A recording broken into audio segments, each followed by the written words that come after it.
السلام عليكم، مرحبا بكم معايا في فيديو جديد مع وصفه جديده. كيكه اللي كتجي خطيره خطيره وكتجي لذيذه. نتمنى تجربوها ونتمنى تنال الاعجاب ديالكم ونتمنى الفيديو ديال اليوم يعجبكم. ننتقلوا للمقادير. بالنسبه للمقادير عندي هنايا 3 البيضات متوسطات بدرجه حراره المطبخ من طبيعه الحال. عندي سكر فاني او فاني سائله على حسب اللي متوفر. عندي هنايا 2 خمارات حمرين كيف ما شفتوا معايا.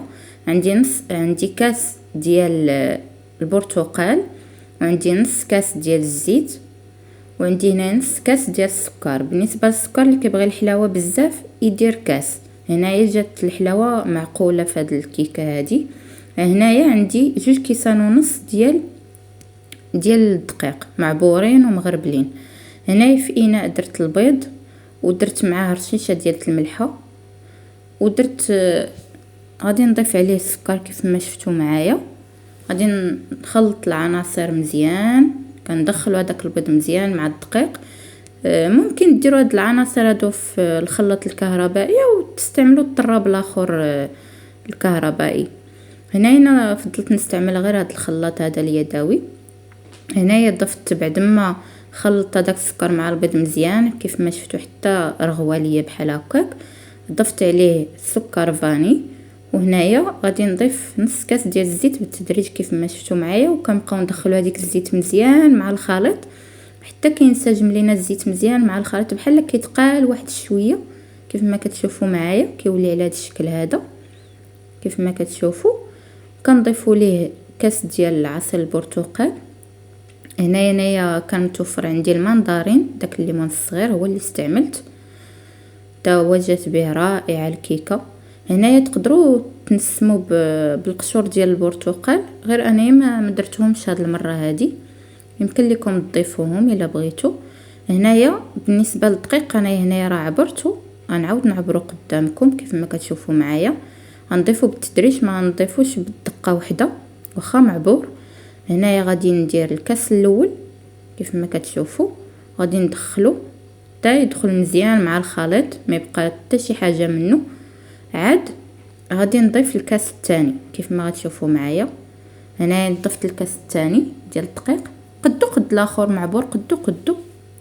هنايا بعد ما دخلت داك الدقيق مزيان في الخليط ضفت 2 خمارات وغادي ندخلهم حتى هما غادي ندخلهم مزيان، نخلطهم مزيان مع العناصر.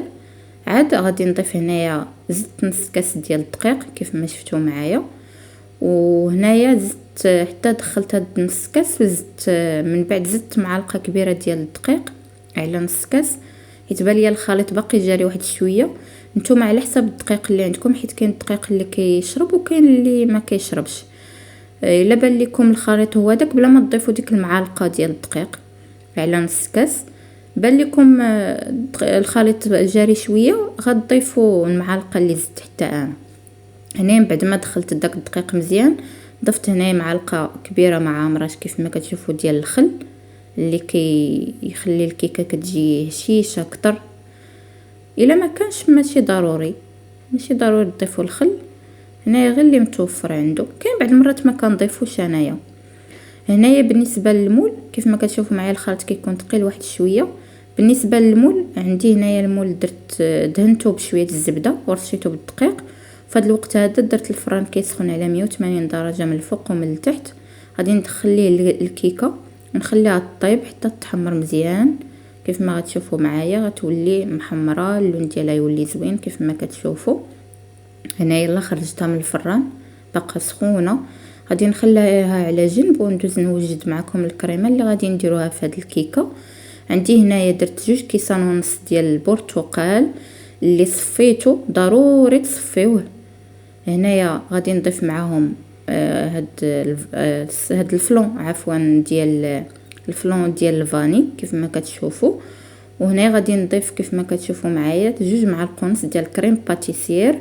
اللي ما عندوش كريم باتيسير يقدر يضيف النشا، ممكن يضيف النشا نفس القياس يضيفوا ديال النشا، 2 معالق ونص ديال النشا او ديال الكريم باتيسير. غادي ندخل هاد العناصر مزيان حتى كتذوب لينا ديك الكريمه مع السكر في داك الليمون. عاد كنديروهم على نار اللي متوسطه، ومع التحريك ضروري ما نحيدوش يدينا عليها باش ما تحببش لينا. كنخليوها حتى كتعقد. هنايا رجعت الكيكه ديالتي حيدتها من المول كيف ما كتشوفوا معايا، حيت غادي نحتاج هذاك المول. هي الكيكه ديالي كيف كتجي على هذا الشكل هذا، كتجي رائعه، كتجي خطيره. هاد الكيكه ضروري تجربوها وتردوا عليا في التعاليق. هنا الكريمه ديالتنا جات على هذا الشكل عاقده كيف ما شفتوا معايا. هنا بالنسبه للمول اللي درت فيه الكيكه غسلته، حيدت منه داك التفرتيت ديال الكيكه وغسلته باش ندير فيه الكريمه.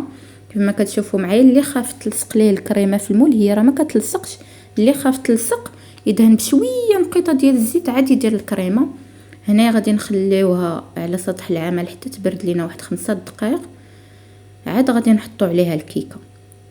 هنا بعد ما دازت 5 دقائق بردات لينا الكريمه كيف ما كتشوفوا، كنحطوا على صبعنا ما كتلصقش كيف ما كتشوفوا. هنا غادي نحط عليها الكيكه ديالي وغادي نحاول نضغط عليها واحد شويه باش تطلع هذيك الكريمه في الجناب ديال الكيكه. نضغط عليها غير واحد شويه. هنا الا كنتم مزروبين بها غديروها في المجمد واحد نص ساعه كتكون واجده. ما كنتوش مزروبين بها غديروها في الثلاجه لتحت ليله كامله. في الصباح كتحيدوها من المول وكتزينوها على الشكل اللي بغيتو بالطريقه اللي بغيتو.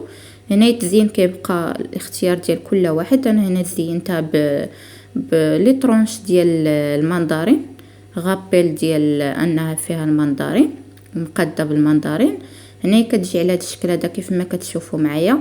كيف ما كتشوفوا الكريمه كتجي في الجناب، حاولوا تضغطوا مزيان باش تطلع في الجناب كاملين. انا ما ضغطتش مزيان كيف ما كتشوفوا، ولكن رجعت خطيره خطيره. ضروري تجربوها وتردوا عليا في التعاليق، راه كتجي رائعه رائعه ولذيذه. الا جربتوها راه ما عمركم غادي تستغناو عليها، لا الكيكه ولا الكريمه كيجيو خطيرين. كنتمنى الفيديو ديال اليوم ينال الاعجاب ديالكم، والوصفه ديال اليوم تنال الاعجاب ديالكم. نتمنى تجربوها تردوا عليا في التعاليق. كيف ما كتشوفوا معايا غادي نقطع معكم واحد شويه.